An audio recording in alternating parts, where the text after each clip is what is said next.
Do do do do do do do do. Do do do do do do do do. Bass. Do do do do do do do do. Do do do do do do do do. White lines. That is right. I'm coming in so hot. Our weekend started. I'm coming in so hot because I can't even contain myself. Every time I think I could get every possible bingo card on 2024, it just somehow finds a way to prove me wrong. And, you know, I was thinking about that song because, yeah, cocaine sharks, they're a fucking thing. We have cocaine sharks. Yep, we've arrived in 2024. Cocaine sharks are real. They are documented. They're scientifically backed up and proven. Now, listen, when I was reading that headline, maybe, you know, I was thinking to you guys because we haven't talked for a little while. And was I the only one who was thinking of like sharks with like the Dayglow t-shirts and the dress jackets on over it and the little pencil thin mustaches and maybe one of those ventral fins like slightly longer than the other? Yes, you were. I mean, with that vivid, yeah, that was you, man. I saw those sharks going into the strip club and just really insistently talking to the strippers a little too much and shaking the entire fucking time. Yes. You get 8-ball lasts all weekend. That's and then it, we man. get 8-ball lasts all another weekend. and then we'll get another 8-ball. Lasts all weekend. All weekend. Bang. Yes, no, the sharks have discovered cocaine, which is another sign we're done for because they're coming. Shark, cocaine shark, cocaine shark. 110%. I'll quote a comedian who I'm forgetting his name at the moment, but when he said, you know, this is when he first drank coffee, which was apparently late in his life, and he drank a flavored latte and he absolutely loved it. And he's like, this is why I don't do cocaine, because I would be like Pablo Escobar in a weekend. And he's like, I don't even know how to take care of a hippo, was his statement. So, you know, we have cocaine. But you can barely set up a criminal organization that's half global. Well, you know, it's just at least as far as the love of the product, right? You got to stand behind a product that you 110% believe in. And let's face it, cocaine's pretty easy to believe in. Ask anyone who lived through the 80s. It was there. Yeah, I mean, it's easy to sell. You don't even have to advertise. No, you don't, which is right. Yeah, that's what the entrepreneurs call a turnkey operation. So ask the sharks, because maybe they'll start running it now. Who knows? Maybe they can, you know, start putting little cocaine packs in there. But that, you know, then they're getting high off their own supply, and it's a fucking thing. So yeah, all right, bingo square there. I am it's still 2024. I'm calling it, by the way. The Olympics are the hip hop Olympics. 110% 2024. We got Snoop Dogg hanging out, like carrying the torch that looks like a blunt. Stop you before you get going and remind you of Colored Greens, and then go ahead and keep going. I'm just saying, it's awesome, man. I'm loving this shit. I love that Snoop Dogg has become yet again a celebrity by those guardrails ain't strong, brother. By walking around, you know, he got to be a peace ambassador, and then also of all things that. When it comes to sponsorships, Flava Flav sponsored the women's U.S. Water polo team. Again, never saw that shit coming. Tell me who had that on their big. He's actually kind of good at it. I mean, that's awesome. That's 1,000% awesome. And not, you know, when I think of summer sports that are going to get sponsorship, you know, it's going to be the track and field and the swimming. Right. Right. Like who notices or cares about. And apparently the women's, water polo team, of course, were working 3 jobs to, you know, support themselves through this, because let's face it, women's water polo in America probably not paying the bills. So, you know, just awesome. So that, absolutely calling it 90s hip hop, even though it's in 2024. Going in there for the Olympics. And when I was watching the preview the other day, they opened up with the women's gymnastics team, and they opened up with Jay-Z. Allow me to reintroduce myself. My name is. I'm like, oh fuck yeah, we're going full in, baby. We're going right, because you talked about your voting history. I feel like I'm just gonna have to bury you on this. I would argue Flavor Flav is a lot more 80s. I mean, like, yeah, he had two Okay. hits, but Yeah. Yeah. let's be fair. When people think about Public Enemy, although I guess to be fair to you, he did have a solo album. Yeah, the solo In the album, and he had 90s. Flavor of Love in the late 90s, early 2000s. Yeah, So I it think kept it was I himself. was like gonna hip say, hop yeah. on that, and then the song you referenced was from 2000s for Okay, all right. I thought that was 99, but all right, I'm not gonna stand by Black my Album. answer. Okay, all right, which is his best, which is it's an amazing album. And Love Making Enemy. if we wanted to get the details on this, we'd invite Sarah on the show because she'd 100% own that shit. She'd know the date, she'd know the time track, she'd know the producer.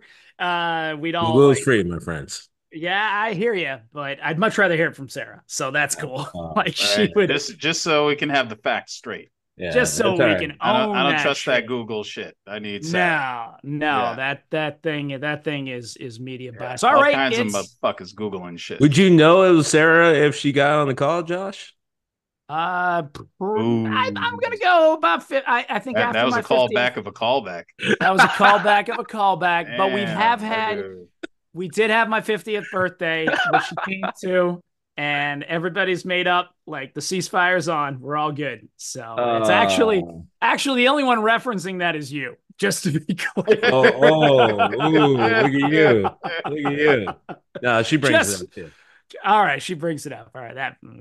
Anyway, it is I, the Birdman, welcoming my lovely gentleman You back busted down these to back down to the steam tunnels. We are here. It black is pop bastards. culture. It is social commentary. It's everything you've come to love. Talking about the 2024 bingo card and the shit we didn't expect. I'm here trying to help host this wonderful shit show that we are all in. Let me introduce you to my co-host. Starting off with nonetheless the guy who just threw me onto the bus, I think multiple times, like 2-3 times. The three of clubs, Rashawn Smith. How the hell you doing? What to do, how you do? Happy to be with all of you. Like normal, he just tossed me off my game because I had a whole bunch of things I was gonna say, like claim don't go to London, things like that. But he hit me with throwing him under the bus, and I take offense to that because if we all watched the American classic Final Destination, there's throwing people under the bus, and then there's just stepping out in the middle of the fucking street and getting, hammered, or I should say splattered by a bus moving at full velocity. So you can say throwing underneath the bus, but I'm just gonna point out, like Final Destination, you're like homegirl just stepped out into the street, not looking, and kept catching that bus all the time. I just got on the plane, man. I just took my seat on the plane. That's all that happened. To go back to the Uh, original, to the OG Final Destination. Well, if Greg didn't get off the plane, we would all live. But speaking of Greg, I'm just gonna go ahead and steal a point he made because he probably forgot he made it. He makes a lot of points. And simple the fact that also we are coming to you live from the country that is responsible somehow for having the most guns per capita. Almost more 2-to-1 guns per human being in this country. Mass shootings, obviously, we're ranked number one. We will fight to the death for things we'll never use or show that we need it because apparently we can't fucking aim. Apparently we need semi-automatic rifles, not just because it's our God-given right, it's because we're gonna miss a good amount of time. So at least one of those fuckers is gonna hit. Because if you give us one shot, apparently we're not showing up for shit. No. So also coming to you from the country that is really showing our ass in a lot of different things. And one is, maybe we used to love those automatic rifles because we can't fucking hit. We're like the stormtrooper. Oh my God, we are the Empire. We are the Empire. Oh my God. God damn it. Damn it. Wow. Just say like USA. We'd do much better Birds. if only they would host it at an elementary school. Arm then we would to fucking crush it. I mean, Arm to apparently the- you You're bringing started home Luke the gold. Skywalker because we can't hit shit. Arm to the tits, and we can't hit a paper. Meanwhile, target. It's like Star pretty Wars, impressive. Ragtag dude shows up and he gets medal. Like Yeah. bro just stepped out of the damn stands. He was like, all right, like just give me that. Fuck. All right. Okay. Wrote turkey Well, on his shirt. That wasn't even a real jersey. He was in a white shirt. He was like, fuck it, man. Just write Yeah, turkey in there. I got it. Don't worry fuck about it. it. I got you. I got you. I got this. All right. Well, with that very I'll see you guys salient later. observation to the fact that yes, we are the most armed country on earth, and we can't meddle in fucking shooting. It's just a it's a it's not that surprising. it's a goddamn travesty. I'm That gonna is bring it pure over American. to the Star Child himself, Gregory DeSense. What's going on, dude? Feeling good, sending out love to all of our listeners out there, and gonna do my best to channel the spirit of Jonathan Brisby today. That was a Secret of Nim reference for everybody, and Woo! always happy to be with my fellas. Oh, and we're so happy to be with you. And I still love that I know NIM means National Institute of Mental Health. Yes, it does. That's it, right? I The mean, it's been famous. shut down by private equity by now, but Well, at least if it hasn't, then it definitely will be by the time Project 2025 gets a hold of it. That'll definitely be mental health. What do you mean? That'll just be a kick in the balls and a smack off the back of the head. There's your mental health, Hey, bitch. mental Come And you health, on, have a like. cat? right? Have you thought about getting a cat? Cat. Well, all three of us, certainly supporting the cats here and in our sphere. But it's funny because, well, I was making references and I was dead naming and misgendering our decades here because I screwed up Jay-Z when he was as far as it was in the 2000 with the Black Album and everything else. But Greg brought forth a really important point. When we're looking back on the past, we look back with rose colored glasses. We look back with a kind of anticipation that everything was better, right? We think about back for those of us listening who've gotten through their childhood. We think that things were so much better in our childhood. We think about 80s, Saturday morning cartoons. We think about, I don't know, the bell bottoms in the 70s, which has come back and gone in style and out of style. Everything old is new again. But what happens when we just over idealize that generation? What happens to us when we put it up on that pedestal, when it can't live up to our expectations and just sets us up for disappointment all around? So that was in fact the subject that Greg brought to us and brought to the table today. So I'm going to let him start off with his 10 minutes of fame. Greg, explain to us what's going on and why we look back with such dewy-eyed anticipation to the decades of the past. Well, that's why you opened up with Snoop Dogg, because he's so far from that little California hustler that he once was, and now he's like the fucking Bing Crosby of the new millennium. And that man is just someone that people brings out just for the smiles. And whoever thought that in those days that would be, but And it well it done. well, I know, right? Yeah. But that was the thing that got me, because the young people, they're coming to me. I've completed my transition into that, old dude at, the job that just, says shit that they had no idea. And I'm here to help, kids. I am here to help. And they asked me questions about the 90s. And yeah, it's kind of wild to hear them talk about the 90s the way we used to talk about the 60s. But you know what? Everything has come around, And yeah, they think it was just like this fascinating, colorful, wonderful time. And I'm like, yeah, you know what? That's what I thought of the 60s. But you get a little older and you find out some more details. They were talking about like, oh, did you go to the Woodstock? And this is another thing that now I want to apologize to people who are older than me, because it's kind of annoying, because everybody's like, hey, were you there for the LA riots? I'm like, no, I hadn't even been to Los Angeles yet. And it's like, oh, did you go to that Woodstock? I was like, 15. fuck no. They wanted Limp Bizkit there. No, I didn't do anything. But like a lot of these like major events that they're like so fascinated by, nah, I didn't do it. I didn't do it. I went to some protests. I helped keep a gay bar open. But other than small shit like that, no, nothing like that. And to be honest with you, most other people did not either. And that's the point of it. we were slackers. We were a fucking slacker generation. Okay, yeah, the Looney Tunes hip hop t-shirts were a thing, but apart from stuff like that, fashion, shit like that, but it wasn't a very fundamentally important decade. And I kind of try to bring them down, and they refuse to believe it. They were like, "Nah, man, Jodeci. We saw those Jodeci videos. You just don't know what you're talking about." Okay. And I'm like, no, man, it really wasn't what you think it was. But you know what? At the same time, God bless them. God bless them. Like in a way, I almost wish that I remembered it as well as they did. For me, it's very much about one, two, three strikes, you're out, you're in, I should say, and you're in, right? And yeah, it was just a little. It was way too conservative for me. Like I thought it was actually a fairly conservative time, if anything. But for them, yeah, they look up to it, man. They look up to it. They call. I thank God they do call it the golden age of hip hop.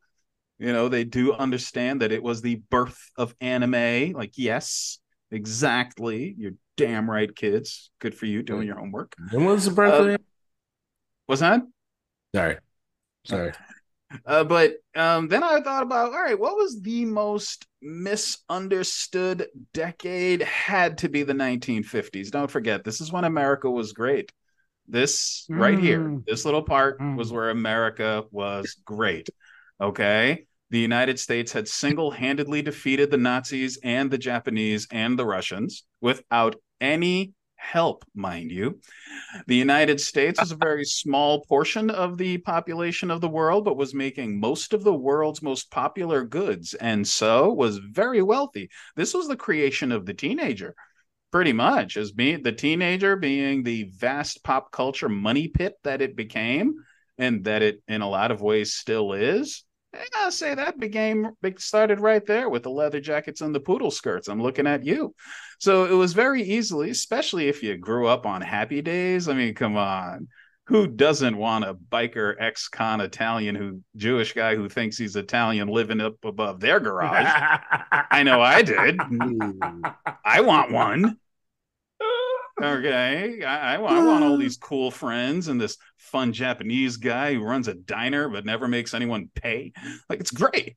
This is the best fucking place ever. I would think so too. And then you find out about Korea. Yeah, details. Yeah, details. But between Korea and the McCarthy trials and the really, really energizing effect of the civil rights movement, it wasn't fun. It wasn't fun at all. And keep in mind, like I brought up the McCarthy era, like this is the time I said the 90s were conservative, but don't forget this is even more conservative. Like, God forbid if you get found out to be a homosexual. God forbid if you got found out to be anything anti-capitalism. Anything anti-capitalism was an absolute fucking crime. And this was actually the time, I think it was in 1955 when Rosa Parks and the boycott, and yeah, that all happened in that time. Emmett Till's murder was in 1955, I'm pretty sure. Like, check me.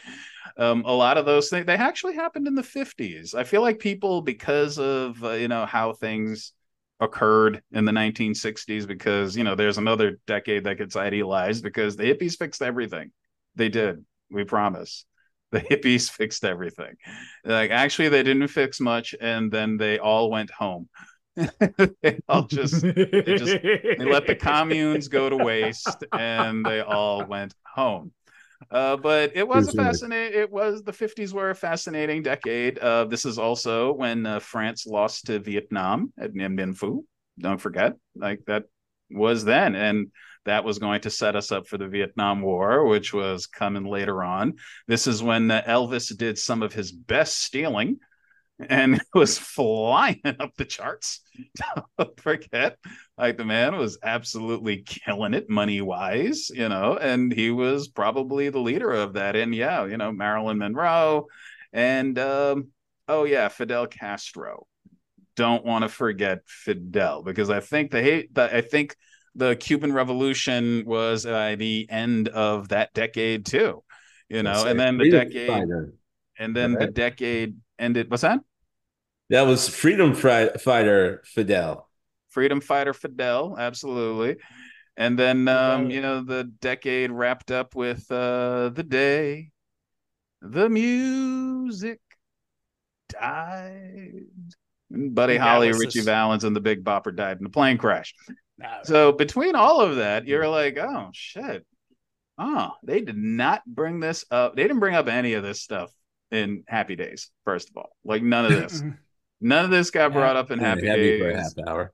I don't even remember them having the token episode with the token black guy. You know what I mean?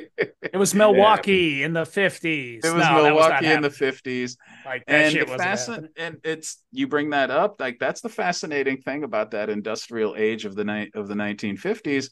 Like remember when other cities were popular too? Like Pittsburgh was a thing. Milwaukee was a thing. Scranton was a thing. Like these There were we go. all towns that everyone was moving to because yeah, they were all part of that industrial boom. And then capitalism happened. Uh-oh. Hey, I can just hear McCarthy coming after me now. uh, I know. But when you're talking about when, that illusion, because the thing that you really have to remember is at least half, probably more, but I don't have numbers right now, of the population are living in what was still considered to be a state of terror. Most of them, yeah, black people, women, they were living in a literal state of terror. You could be beaten, you could be killed. Lynchings are still happening and living in an exact state, a complete state of terror. In the meantime, the rest of America is living life to a delusional degree. I mean, alcoholism was skyrocketing at this point, but that is the big difference here. Like people have a problem addressing the issues with this decade, and most of the population in terror, living in a state of terror. And so that was also kind of the setup because Americans have had a problem letting go of that tiny little period. You can buy the red hat now, still to this day, because of the delusion created after the United States single-handedly defeated the Nazis and the Japanese and the Russians. bringing it on home.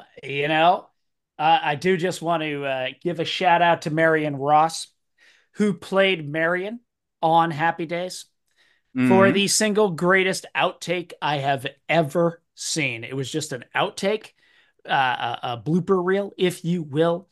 It Mm-hmm. showed her walking down from Arthur Fonzarelli's apartment that was above their garage. A lot of people forget that Fonzie lived above the garage of the He did, Cumminghams. yeah. And she just is coming out and she starts buttoning up the front top two on her blouse and fucking putting her hair back into place. Dobbing and just what it was the best thing I have ever seen. She doesn't say a word. She just like starts readjusting her dress, kind of, shifting her underwear. Best fucking outtake I've ever seen in my life. Absolutely. So And you wanted to fuck Pinky Tuscadero. Don't lie. I was kind of more of a leather guy, but that's all good. It's all good. Yeah, it's all good. I mean, they were sisters. It's a fucked up genre. I mean, Right. you can't go in there. And Greg, Byron Donalds told me that everything was really much better back then. I mean, he told Oh, me yeah. he told me black people had a stronger family unit. So, Yeah, they I mean, did. dads A were in the stronger helmet family back then. unit that better not cross the wrong side of the street. Well, and when Joy Or Behar stay in the city. when Joy on MSNBC pointed out that in his own home state of Florida, about a case with a young black child who was murdered in front of his father, I mean, shit, man, omelet, eggs, what are you gonna do? But What do you Quick cleanup. They're I don't know why you're saying a show that was created in the mid 70s to 80s did not have their tokenism part. Because if you go Nope. through the cast, that's not the case. And so I'm not sure why Did you they felt. have a Token Black Well, episode? yeah. Well, not episode. They had multiple black people on the show for multiple episodes. One person, so far, I came across 13 episodes. So, but Okay. that was the All right. thing for No, but shows who? like that. I'm They being all serious. Who? got IMDb. Look them up. All right. I mean, I thought you one person. knew. My Well, bad. what? No, I'm looking at it, but like, so Ralph Wilcox, who's been in a few things we like to consume, he was in 2 episodes. I don't really like to. I'm just pointing out, like, you're saying There there were black weren't people. black people, and I'm pointing Mm. out there were. Jack Baker, another person who had 2 shows, an individual who had 13 episodes under the name. Sorry, there's a lot of people. People forget how long the show went. Oh This yeah, guy it went a long Wait, actually, time. wait. How long did the show go on? Oh God, longer than the 50s, I think. definitely longer than the 50s. I mean, when you really get down, it was Shout that out and to Pat MASH. Morita. Yeah. Oh yeah. Pat So Morita, yeah. He was the character what was his Tommy, he name was on the in show? 13 episodes, and the actor's name, who's also a director slash producer writer, is Kevin Rodney Sullivan. Uh, And if anyone cares about how movies are made, they may know him as being responsible, part really responsible for things like Barbershop too. So it's a little bit. Barbershop. But my point isn't less to disagree with you. It's just more, I think it's kind of hilarious for any reason to think that any show since the, frankly, 50s did not have tokenism in it. Because I'm later on going to talk about the 80s. And the funny thing is, one of the reasons why people think we're so connected is because it was like 3 decades of it was just white or black. So fuck you if you're Asian, Latino, Mexican, Yeah. Indian, anything that wasn't white, black. And it wasn't like black people like great. It was just kind of like, we'll consider you, and then everyone else fuck off. Like Muslims get out of here. Everything. Yeah. So the tokenism was always there. And it was like for a little while, there's the third rail of like you don't make overt black jokes, but hey, let's make some Asian jokes. Let's go ahead and make some Mexican jokes. Like let's all get in. And I love how you brought up 9/11 because I would argue that was I think you're eloquent and true. I agree with you. I think it was also the erasure of that thin third rail line where it was kind of like black people thought they were on the other side. Like, oh yeah, let's get on the not all black people, not monolith, but decent amount. We're like, oh yeah, let's get on these, Arabs, these Muslims. It's like, we're not, we haven't arrived. We're not in the side where we just get to fucking kick people out. We're next. We're always next. Nah, there's that. I just want to point out my conspiracy theory, which is Andrew Paris. You know who Andrew Paris played on Happy Days? Chuck. Do you remember who Chuck? You remember who Chuck was? Yeah, Greg, I remember you remember Chuck. Okay, go ahead, Greg. Go ahead, Greg. Give us a man. I remember the character. I don't really remember like what his thing was. Chuck was the oldest fucking Cunningham. And they that hardly was ever there, right? And he just disappeared. What the fuck happened? Chuck. That was fucking weird. Chuck was Richie's older brother, was Joni's older brother, right? Richie was the middle child, but Ronnie Howard, I don't know, was he a Nepo baby? Not really. He kind of became a Nepo baby because he started so young on Andy Griffith and then Andy Griffith show, yeah. And worked his way up through Roger Corman and got his directing chops. But yeah, like let's just have a moment of silence for Chuck. That's all I'm saying. It was a half-hour show. Yeah. Don't make me put you guys in a fanboy box. No one gave a shit. That's why it was a half-hour show, 22 minutes. You're gonna be real. Shit. I'm just saying. I talk about the cousin. I remember Chuck. I remember Chuck, for Christ's sake. I just want him, I just want him remembered. That's all I'm saying. His name was Chuck Cunningham. Chuck. His name was Chuck Cunningham. All right. His name was Chuck Cunningham. Hey, man, that was all good. He was Brad in Superman 3, so, he got his. Okay, all right. He got his. His name was Chuck Cunningham. All right, let me set the Wayback Machine here for you. Because Let me everyone just. remembers Brad in Superman 3. I mean, he Oh, totally won. hey, come on, man. That's an Oscar winning performance. All right, let me set He's the Wayback Machine here. Let me set the scene here for you. Let me talk about an American auteur that I need to talk about, who I think really told the story of what we're talking about today, which is looking back on other periods of time and thinking they're a gilded age. And that's, of course, the completely non-controversial, not wincy director by the name of Woody Allen.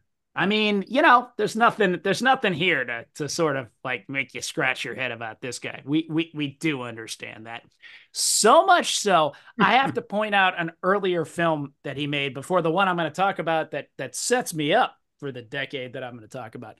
A movie called Deconstructing Harry, which was, of course, right after he had decided to douse his personal life with kerosene and light himself on fire, which somehow he walked out of with barely a scratch. I mean, it's impressive. Time passes. It's impressive. And all right, so it is what it is. Now, Deconstructing Harry kind of goes to the genre more of Jean-Luc Godard, right? It is French neorealism. They even have recut things. They have jump cuts. They have sort of the same scene played over and over again. And it was to my opinion, it's the most interesting film he's ever made because it's right after everything has come out, and you're like, wow, fucking Woody Allen, right? Like whoa. Soon. Like, that's pretty wild. And if you watch that film and you get through it, I remember it was in the 90s. So, sticking to the 90s for the moment. The most interesting part about that film was if there's one very clear message in that film, in my opinion, my humble opinion, is that what the kids say nowadays? Or the Riz? I don't know. Yeah, it's fine. Yeah. Is that he makes a very clear message in that, which is I am a shit human being. I'm a terrible fucking human being. He kind of leads with that. Even some really odd scenes with Julia Louis-Dreyfus having sex in a place that you just in a way that you're like, what? That's like how he opens, pretty early on. He's like, I'm a shit human being, but I make good movies. That's really the whole point of that movie. That was him talking about himself, going back to another age and saying, hey, I'm terrible, but I can still make a good, entertaining movie. Well, fast forward a bunch of years, and he makes a little film called Midnight in Paris, which really encapsulates a lot of what we're talking about, right? Owen Wilson's character walks into the Paris fog at midnight, and he ends up hanging out with F. Scott Fitzgerald and hanging out with Ernest Hemingway, who, shit, man. I mean, talk about another controversial character when you really look back at it, but I would love to have a drink with El Papa. I mean, that I would really want to hang with him and Fitzgerald, even though just don't tell him you're Jewish. Yeah, just leave that part details. Me and Greg are gonna get caught on the way there. You got a chance. Just there, between him and there. But you want to have that drink. It's that, and he's a writer, and this is his golden age, right? You got Fitzgerald, you've got Hemingway, you've got Zelda, you got everybody there, right? He just wants to do that. But then he brings his girlfriend back, and she and they go back in time, and it goes back to her gilded age, right? And she's sitting there with Sartre and Van Gogh and just trying to it's so funny. It as a movie shows us exactly what we're talking about here, right? Everybody has this image of what this one particular time and place would bring for us, right? There's this completely over idealized image of what the past holds, right? And why do we do that? We do that because of our media, whatever it is. Is it painting? Is it art? Is it film? Is it literature? Is it music? All of those things. It's pretty easy to imagine that this time, these were the good old days, right? We visit the Palace of Versailles. Little fact about the Palace of Versailles that I'll never forget. My father told me about. He's like, you're looking at this grand French palace that is of splendor and everything. And he said, and people would take a shit in the corner and wipe their ass with the drapes. Like that would happen at this particular point in time. And I think that's always something I've tried to hold. I've done my best to hold in my mind. So it brings me to my era that I've certainly over idolized in my head. And, I love to, at times think like, oh man, I was just born in the wrong time. And that's the 1940s. Now, why do I like the 1940s? Well, back then, it took a little while. But in 1941, it was totally acceptable to punch a fucking Nazi, right? We didn't have discussions. Hey. We didn't by the time, and it was granted by December of 1941. So it took a little while. And in the 30s, yes, we were having Nazi rallies in Madison Square Garden. But okay, by 42, we got this shit sorted out. Right? We got FDR in the White House. We got that part of it. We got that shit sorted out.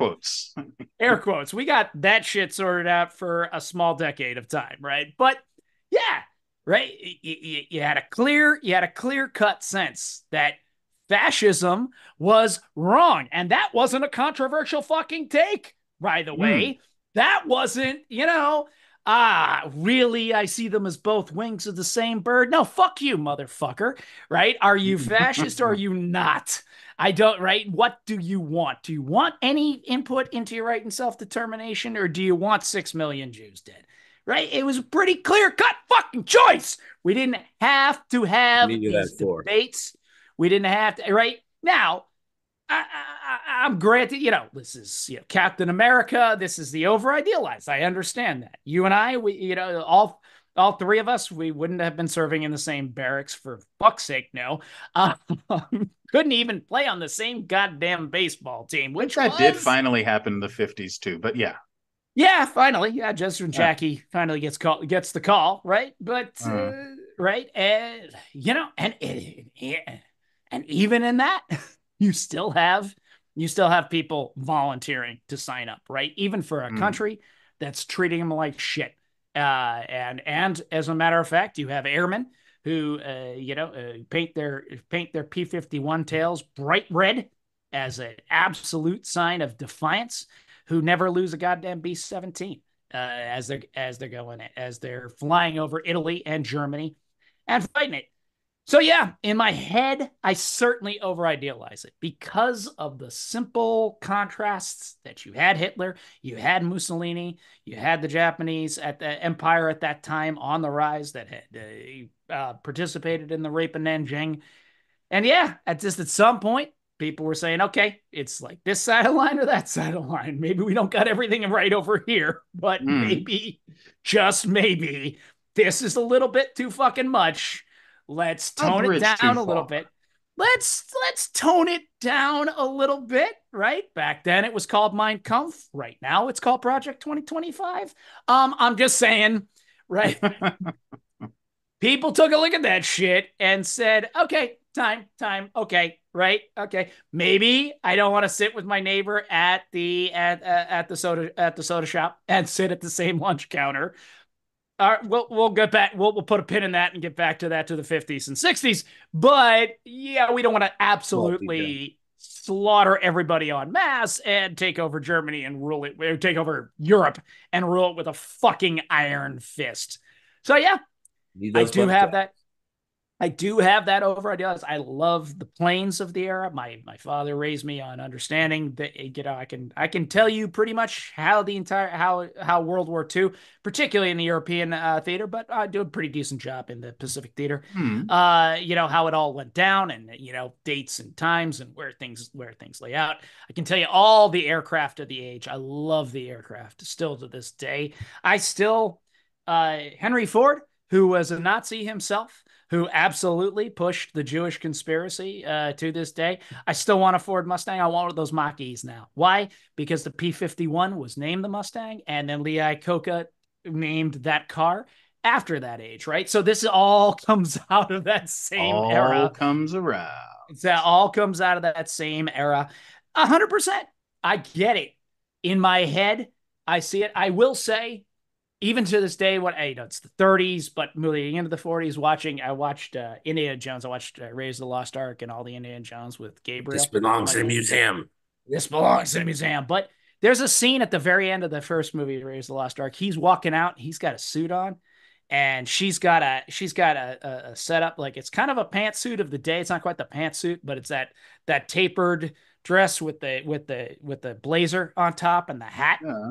Holy shit, man. That's some style, man. I mean, I'm like, God damn. How did you get out of the house? It took you like 18 hours to get into all this shit. Like, she's got her hair did.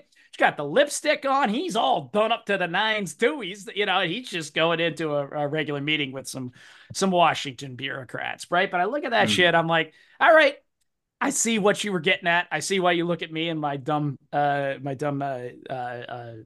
graphic tee and my cargo shorts, and you just shake your head. I feel you. I get you. But 95 degrees said. Yeah, I'll leave it exactly. I'll leave it at that. That's my 1940s pitch for you. As far as at least that decade that I look back and I certainly put on my rose-colored glasses and over-idealize. I mean, all of that is absolutely true. And no, don't tell them you're Jewish. Absolutely. And I think, it's not it's not the worst decade to idealize, because yeah, I get it. Like, just, again, touching back on the 50s, I get it. Who doesn't want that story? Right? Yeah. Anybody in their right mind would prefer that story rather than the fucking miserable drudgery that it actually was. Can't blame you. Absolutely can't blame you. All right, Rashawn, what's your thoughts here before you launch into your diatribe? I gotta say I had some, but I'm really practicing, despite how I've started this podcast, not trying to talk so much and listen. So I'm off to a great start. However, I'm good. And touching quickly on Mr. Woody Allen. He's problematic. But yes, exactly. Like, does he get any forgiveness because he accepts, in probably the most Jewish way possible, that he is a flawed human being? Does he get a pass for that? No, not really. You don't get, just because you admit that you're a flawed human being, you have to stop being a flawed human being, and you get credit for that. But if you admit you're a flawed human being and you just keep being a flawed human being, then it's like, well, fuck, can you be a little bit less of a flawed human being? Oh, you're not even going to try that? Okay, then fine. and that's the part. That's the part that people have an issue with. Leave it to Star Child to pull me out of my funk. Oh boy, there we go. No, I would argue, even though I'm not Jewish, so feel free to step in, Josh. I would argue that being neurotic is not exclusively Jewish. So, well, between Seinfeld and Larry David and Woody Allen, it just turned into an 80s, 90s thing. I got it, a lot of stereotypes. I would argue the three of us, especially two of us, really intimately understand stereotypes, or at least how it can work. Yeah, it always works against you, no matter what. There's no good stereotype, and there's no monolith. So it's hard for me to believe that a global religion is exclusive and in action. I would argue what you're talking about has a lot to do, kind of what we've talked about multiple times, and what I'm gonna kind of touch on, which is when your selection power is so varied, and it's easy to not only add nostalgia to what you think about, but it also allows you to add, let's say the word we used to use all the time, a mythos, to your thought process, structure, and belief system that also reinforces everything you want to say and think. Not exclusively just in this case, but frankly, in a lot of things that perpetuate stereotypes. It's kind of like those people do those things, and then you just continue the search until you find those actions and those people, forgetting about the fact that mathematically speaking, you were talking about less than 1% of 1% more often than not, but you're allowing that. And I'm not saying you exclusively, I'm saying us as human beings. It's a human trait. We allow that to then become the mass of the example. And therefore expressions like, Jewish, neurotic, same thing. It's like, I don't know. What is the deal? All right. Well, what is the deal, What Rashawn? is the deal? Let's lead that. Let's let Who that are these be. people? Where's are the these spoon? people? Who are Where's these the people? spoon? Where is the spoon? Aha. How can she be Indian and black at the same time? I don't understand. All right. We're at that point. We're at that point in our existence. Oh, where is the spoon? All right. Well, with that, Rashawn, I'm going to give you your 10 minutes. Step it up to the plate. Talk about the decades past. Talk about, well, maybe you're our cast member doesn't have any rose-colored glasses when it comes to the past decades. Yeah, I'm not gonna lie and say that I don't. I definitely do. Matter of fact, I have giant cyclops. If you take it out, I'm gonna give you a concussive blast that's gonna reduce you to skeleton type, rose-colored glasses type nostalgia at times. It's. I think it's impossible because a lot of what we've been talking about in a lot of ways is very much ties to a shared human trait that we all have, which is regret.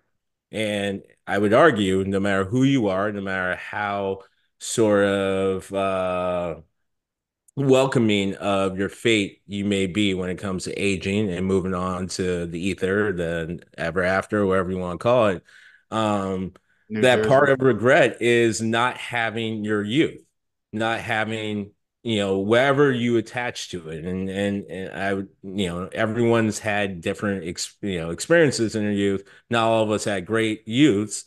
However, I would say probably the most global thing shared when we look back at youth is opportunity. So maybe you had shitty youth, but you look at like, hey, if I was back at 8, yeah, I would have to go through the same bullshit I did until 16, but maybe I make different choices coming out of 16 that would allow me for this and that and that. So I think a lot of times nostalgia really is talking about that. And in order for you to manifest that in your brain, you're going to attach it to memories that you can. Most of us, as we get older, those memories become very clouded and shaded. So the only thing that can normally, at least in recent human history, and when I mean recent human history, I'm really going as far back as when we started using written word in form of entertainment, i.e. books. It's easier to attach memories to things that do not necessarily age in the same way your memories. So, in fact, when you're reading a book, listening to a song, watching a movie, show any sort of, let's say for lack of a better expression, media from the past, you can also attach it to youthful memories, youthful experiences, youthful thoughts of hope, youthful thoughts of being, opportunity. So I think it's easy for all of us to do it because, frankly, I think it's a very human thing to do, and we do it often. And I think that's why we continue to stand in nostalgia. Are you all right, Josh? You look like you are dying, bro. Oh, I'm all good. No, I'm just hanging here. I'm just loving. I'm just soaking this all in. It's all good. Yeah. It's a shallow pool, man. So don't look for the water too much, man. We're going water park deep, and I'm not talking the good ones where if you fuck up, you might drown. I'm talking the ones where like, hey, heads up, you're caught definitely your toenail. Yeah, exactly. Yeah. I just took my kids to water country a couple of weeks ago. Don't remind me, okay? Get your toe caught. AKA the ninth circle of hell and C. diff. We'd all just gotten over COVID. It was just, yeah. Anyway, moving on. I'm talking to water parks type deep where like you look at the attendant like, did it fucking rain here the other day? Like, can we get some water? Do you have a hose? Like, what the hell is this? 2 kiddie pools and a fucking aluminum slide, which has a lot to do with the decade I'm gonna get to. Anyway, so I say all that, got all pithy and wordy and dare I say erudite, to 10-cent words over here, and I'm barely using them. My wife called me a pretentious asshole because I used that word the other day. No fucking joke. 2 days ago. Sorry. Couldn't like, I'm like, I'm not really what word did you use? Erudite. I used erudite properly, I might add. Asshole. Don't blame me. Exactly. Blame Flight of the Conchords, frankly. I've 100% continue, Rashawn. I just Uh, jumped out of my chair. I was Brett, like, shout wait, out to Murray. Ammonite. Yeah. So like, look, it's funny because growing up, skipping past the 1 decade or 2 decades, I'm gonna really talk about growing up and kind of coming into my adolescence and adulthood in the mid and late '90s. One phenomenon that happened, one was because I would argue, in a global, but definitely in the sense of our country, phenomenon that kicked us into a really weird nostalgia period that even our parents were like, "What the fuck is wrong with you people?" Is a little known film to kids nowadays was Wayne's World came out, and for whatever reason, Well, if you were first like time. 25 and under, you somehow attached, probably because the scene was awesome, but like there's so many different things, and I'm going to point out why this makes sense. We a lot of us got attached to the scene and the song that they were singing, which is Bohemian Rhapsody, and then next thing you know, that became the biggest hit Queen has ever had by far. I It think so, yeah. did Queen in a lot of different ways. And what I mean, why our parents were like, "What the fuck?" is because they forgot about Queen. They were around when Queen was around, and like Queen was basically gone for all intents and purposes. And because of this movie and doing a good job of pairing it to the song, that a lot of us just attached to it, and then boom, we were all just like 70s this, 70s that, 70s. I remember I graduated high school in 1998. There were a pocket of people, I know I've talked about this on the podcast, a pocket of people who continued to just enter every single fucking music conversation. Kind of like people who go to birthday parties and be like, I have a birthday too. These were those people. Like they would go into every music conversation like, yeah, but it wasn't as good as, and then they bring up some random ass fucking 70s band. And then because of that, and I would argue a lot of those people were moving into positions of power, not just people around my age, but people even older than Josh. Yeah, I said that. We were starting to see movies that sort of genuflected on the 70s. It became even more mythicized in this whole point. Now, the funny part is what I'm about to lean into, I have to continue to impress upon people, similar to when you're young and you remember something very deeply and passionately, but you only remember your point of view because you're 5, you're 6, you're 7. Your global view and understanding of just how things work is so limited that even if you remember things in specific details to the point of even better than people older than you, the context is going to be constantly missed. So I think a lot of times when we look back at these generations or these decades and we talk about what was great, what wasn't, I think the reason why we continue to miss the connection between people who actually lived in those decades is because we're missing context left and right. I listened to two guys who were probably in their early 30s, if not late 20s, talk about how the 80s and the 90s movies fucking rocked.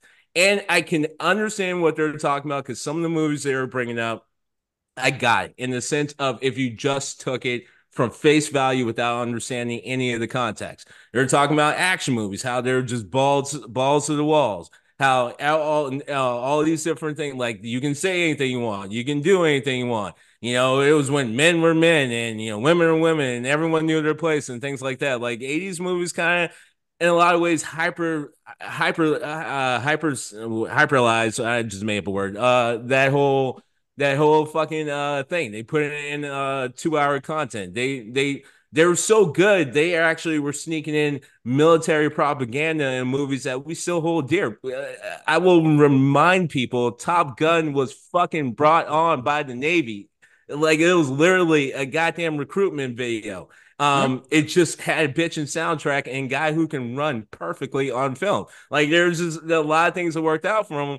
So but it's easy to look back and say that movie rocked because of the action scenes and blah, blah, blah. But it's like, actually, you're kind of also missing the fact that we were also in a chokehold of that level of fucking information and getting us to move in a direction that basically was controlled by corporations even back then. So when we look back at decades, we also have to remember that there's still a lot of things happening that is still the same today. So you can look back if you want. I pointed to the 70s because I would argue what the 80s were, if you had to break it down one way, shape, or form, is trying to prove the 70s wrong. The 70s, mythicized, was about freedom and love and expression. Greg talked about it. Everyone likes to talk about fucking things like Woodstock and shit like that.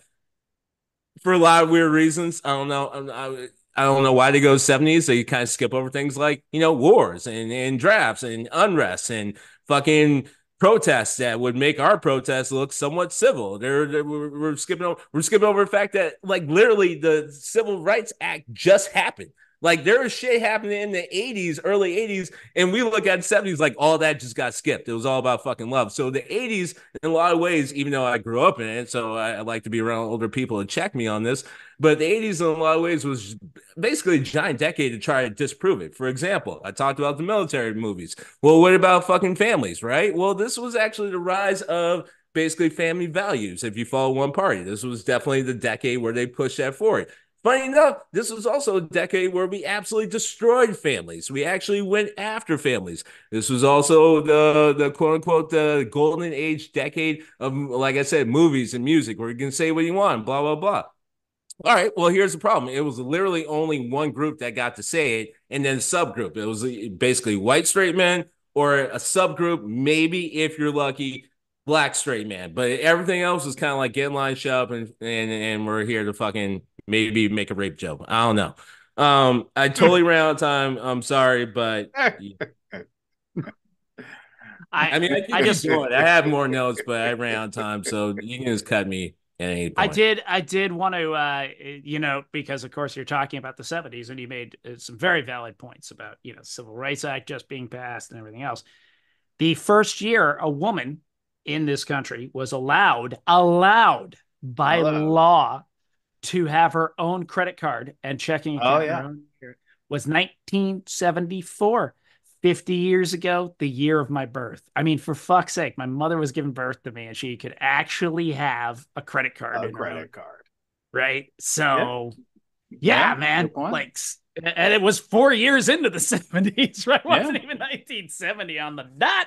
It was 1974. So all that was very much true. And I mean, I totally understand. Like, obviously, nobody loves to dwell on the bad times. So naturally, you're going to accentuate the positive and try to push down the negative. But at the same time, it is confusing to young people, and that I feel like that's the window that I really try to look at this through, because it's like, hang on, how come you guys didn't really live? It's like, well, yeah, we had to live it, like we were right, like we were there, so the same way some kid someday is going to come to you and be like, oh man, you got to go through the 2020s. What was Discord like?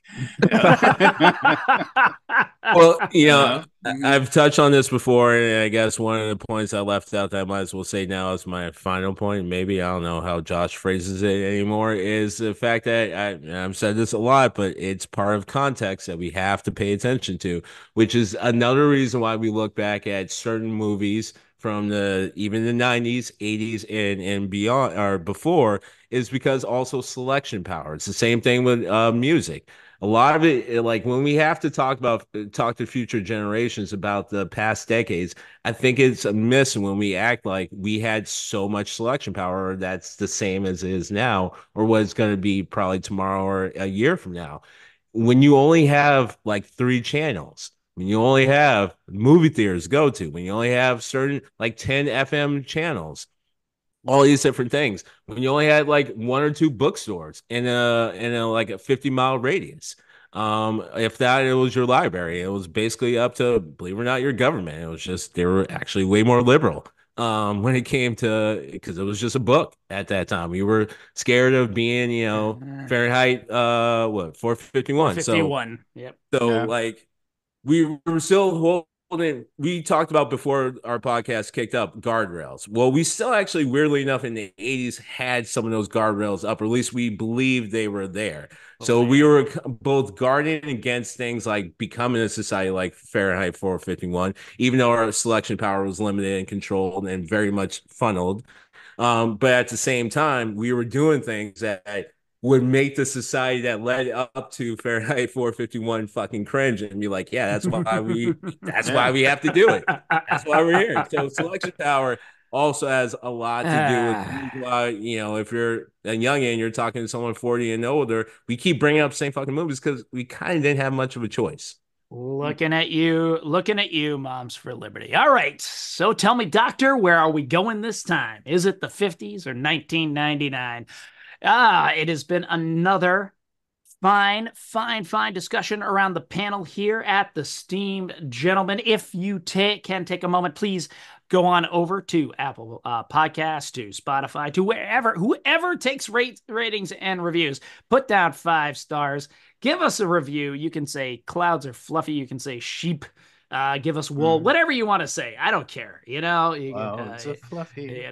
Clouds are fluffy. Exactly. We go Clouds on are that. fluffy. You follow us on the socials. We are Do You Even Steam Bro, which is still my favorite, on Instagram.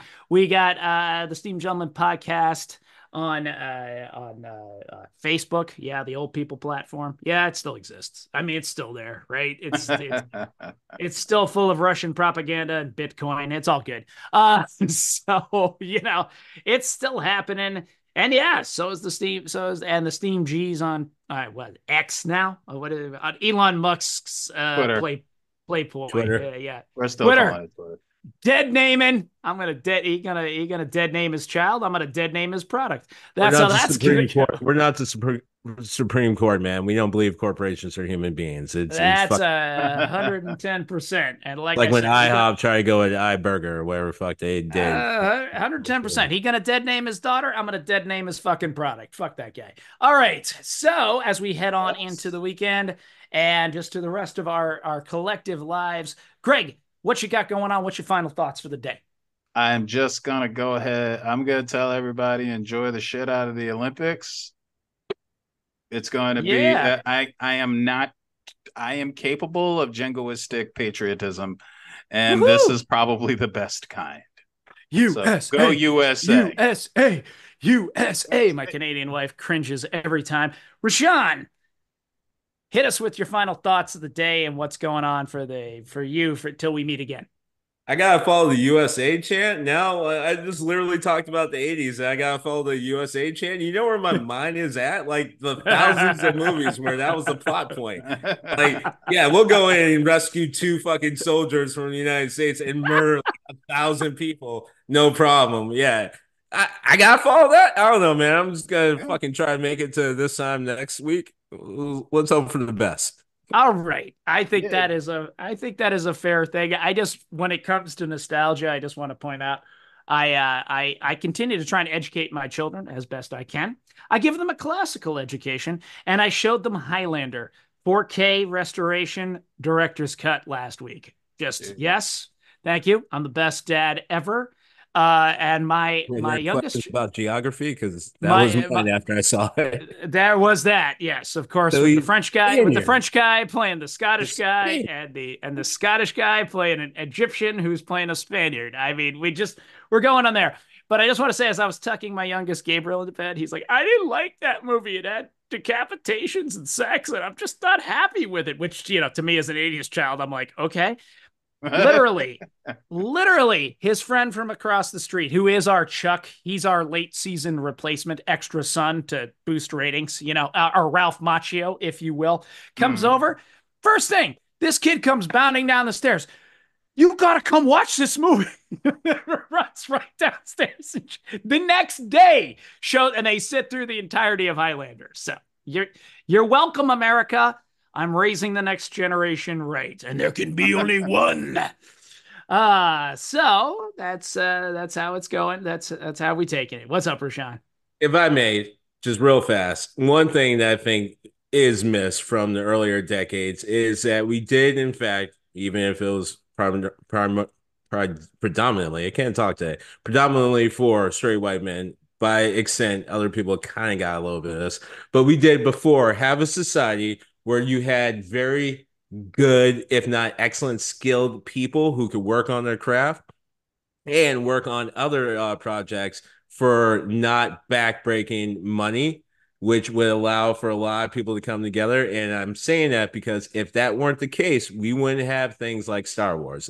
Greg, calm down. But the whole reason why the first Star Wars slaps so damn hard still to this day, if you can get original copies, way better, is because they had these individuals by themselves could have made movies. by themselves, they could have made awesome production. But they were able to come together because we're in a society that they could still afford it, come together, highly skilled individuals with probably 400 years of combined experience with that entire group to come up with shit that is still being chased. So that is one thing, I guess, to be nostalgic. Oh, I mean, Star Wars, Indiana Jones, all of it. Yeah. All of it. All of those were all one nostalgic joygasm too. I mean, all of it. Well, there's that. Yeah, it's true. I mean, all of it was made because these directors grew up on all those pulp novels, and they turned them into movies. So. But I'm not talking. I'm talking about the technicians. I'm talking about the FX crew, the sound crew. That's why I said music too. Yeah. Like, when you have engineers, like all these people who, like now, if you put the same group of people together, the movie cost would be like, that's way more than what you would have to pay to one actor that you think you need to bank on to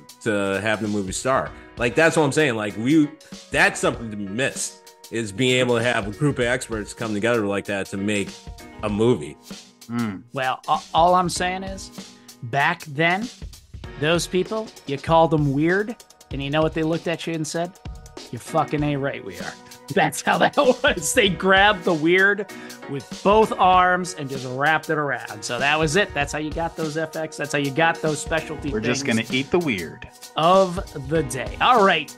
Well, until we meet again, it is Josh. It is the Birdman who is telling you, help us out, keep spreading the word, and keep your head up, and keep your head of steam, keep your heat up, and keep your head of steam on.